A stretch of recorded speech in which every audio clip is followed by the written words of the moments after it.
Greetings, all. Reflecting on your conversation about recovering through the life course, yet another wonderful conversation. I want to point out a few themes that emerged from your discussion. As Justin points out, recovery is a lifelong process. It's not a cure. And Jamie points out that needs change across the life course. And as Megan points out, as a person evolves through their lifetime, their personal mental health treatment should evolve with them. And so there's a need for a reevaluation across the life course. And Haley gives the excellent example of her brother.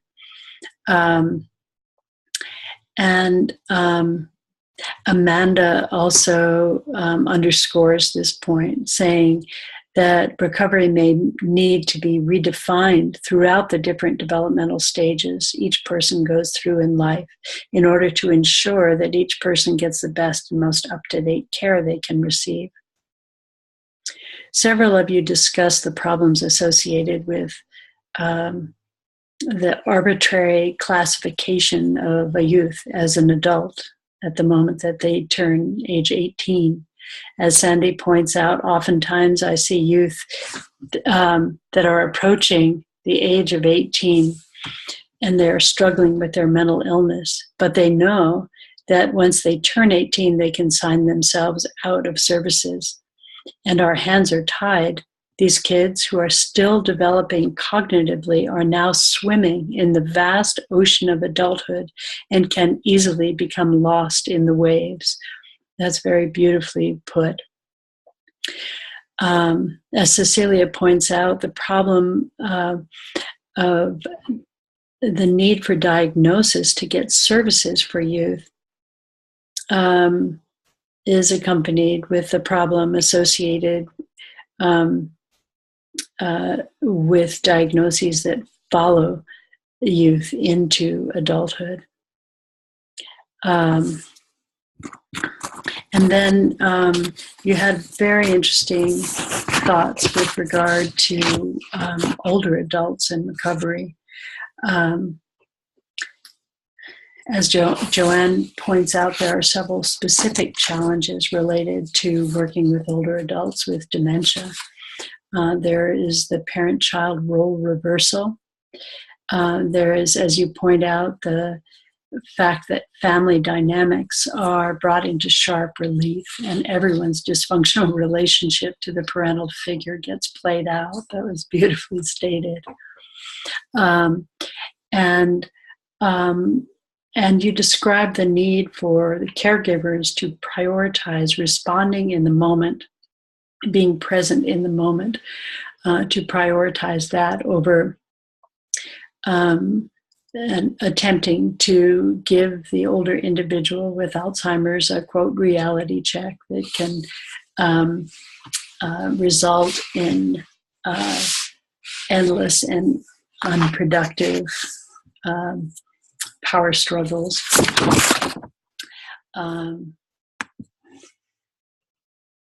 You also point out that the changes in the case of dementia are very difficult because they're incremental and they're hard to recognize. And as Sandy points out, family caregivers' experience is complicated sometimes by fear related to genetic component of Alzheimer's. Also as reflected by Cecilia, meeting the elder where they are can be the key to diffusing anxiety.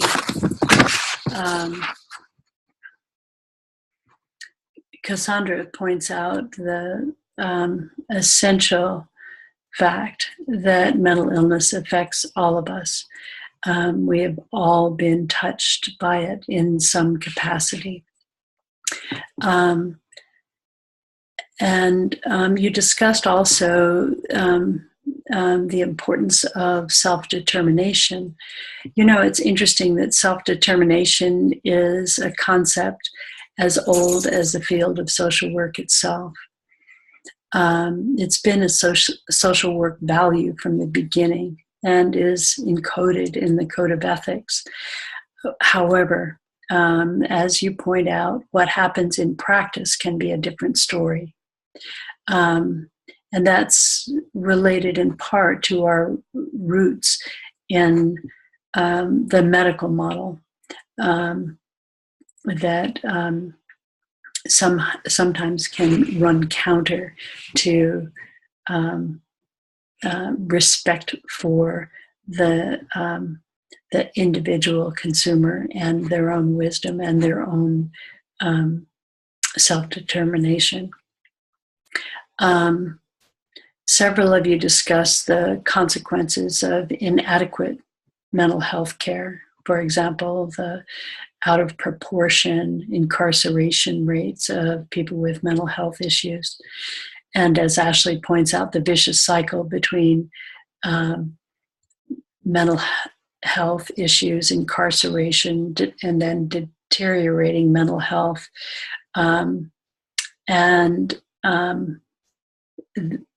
The inadequate supports for both people with mental health issues and incarceration histories, the inadequate supports for both of those groups of people to reintegrate into society. You had a lively discussion about stigma.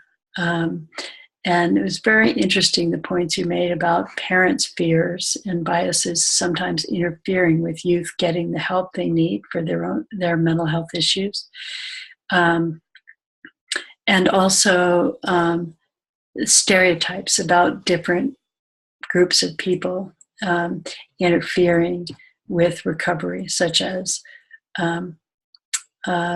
blaming mental health issues on youth because of some idea that adolescents are inherently problematic, or the idea that depression just is an integral part of aging, and so it's not necessarily an illness to be treated. Then you can see how that can be very destructive. As Megan points out, the problem with stereotypes and stigmas boils down to the lack of exposure. If we keep withholding information from kids about real life situations, such as mental health and other topics that may be uncomfortable, it only promotes stigma and prevents people from understanding mental health. Overall, this is a wonderful conversation about recovery across the life course. And once again, I am delighted by the collective wisdom that you have and your generosity in contributing your ideas to our conversations. Well done.